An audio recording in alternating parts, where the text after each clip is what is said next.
Continuing our Manitoba Junior Hockey League team previews, we're joined now with the voice of a couple of MJHL teams, Benny Walchuk. Benny, what year is this for you as a broadcaster?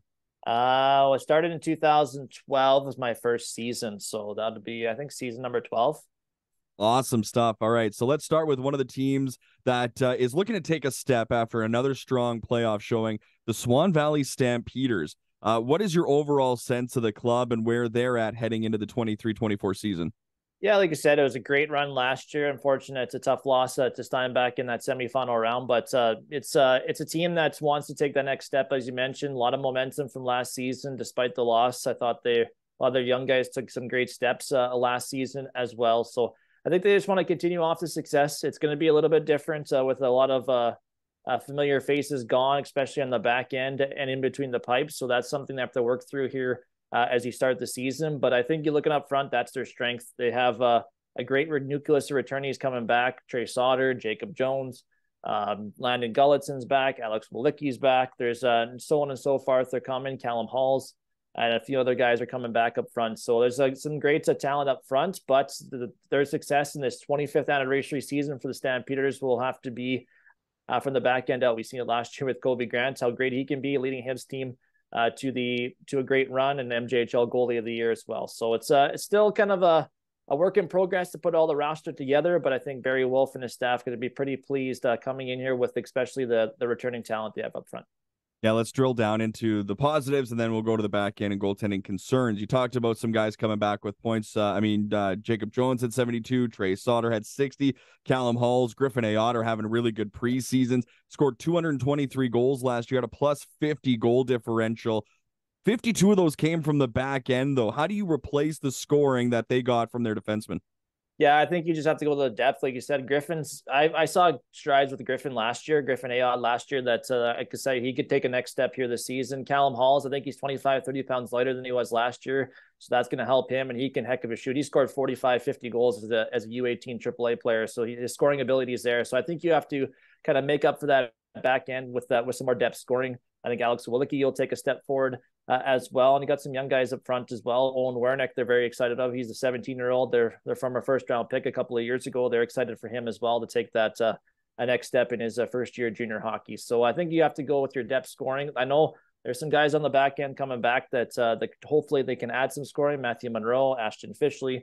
Unfortunately, Warren Marcotte, who was eligible to return, elected not to return. He's going to school now to become a doctor, so he's a little bit smarter than me, Dave.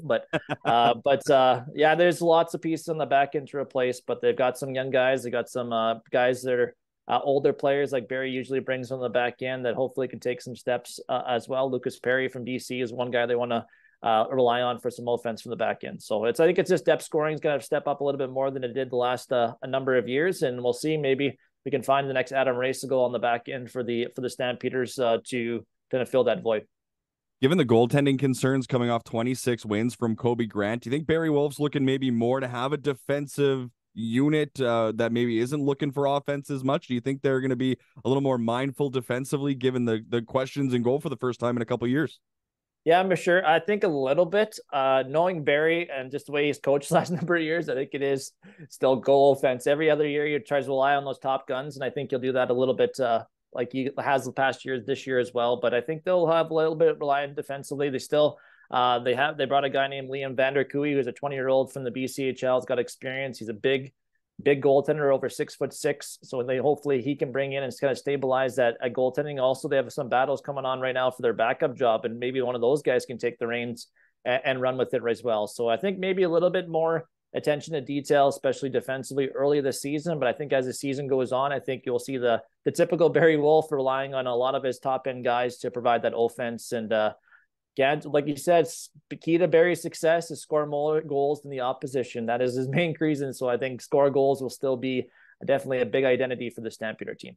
You know, that Western Division is going to be a dogfight. Like we saw last year, Verdun came on strong, but Swan was kind of the top class of that division through most of the season.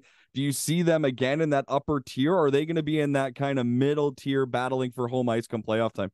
I think if they can find that goaltending and the defensive ability, I think they can be in that top half battling for that division title. We'll see what goalie will come out of this kind of battle here going in early in the season. But I think if they can fine-tune defensively, find that good goaltender that can stabilize between the pipes for the Stampeders. I definitely think they can battle for that top spot. But like you said, this is a dogfight.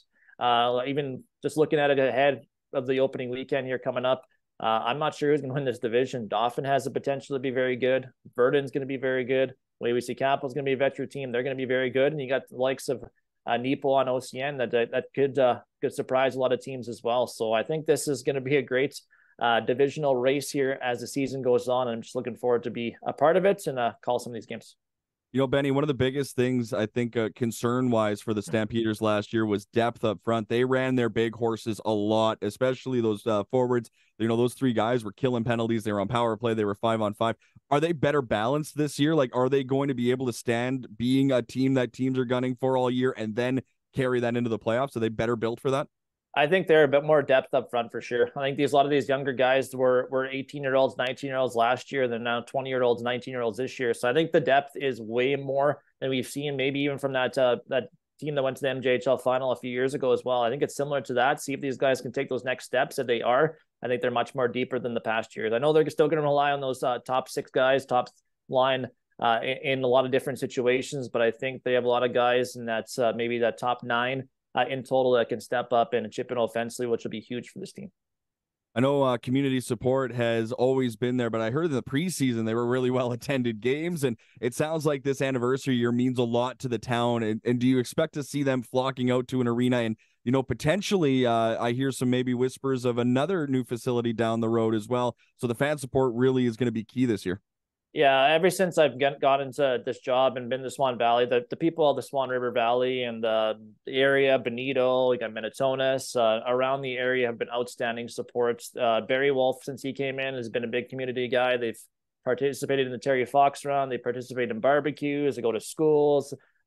Kids' birthdays. They have a whole team comes to kids' birthdays when they ask for it. Barry's a big community guy, and I think that translates to the attendance in the arena. So a lot more kids want to go see the guy they met at the school or the guy they met at the outside playing street hockey. So I think that's huge, and it's transporting into to the fan support and the attendance. And you just got to give hats off to the entire organization. Their board of directors are a great bunch, young bunch, a lot of former alumni on that Stampeder board that like to give back to community, and get to give hats off to Cody Manchester, who does a good job with the marketing and the social media and everything like that to try to get butts in the seats. So yeah, I'm not surprised that the attendance was high, especially in the preseason. There's a lot of hype on the Swan Valley Stampeder team, and we'll see here this season if they can keep up the success like they had last year. And I'm sure we'll have packed houses there even more here this season.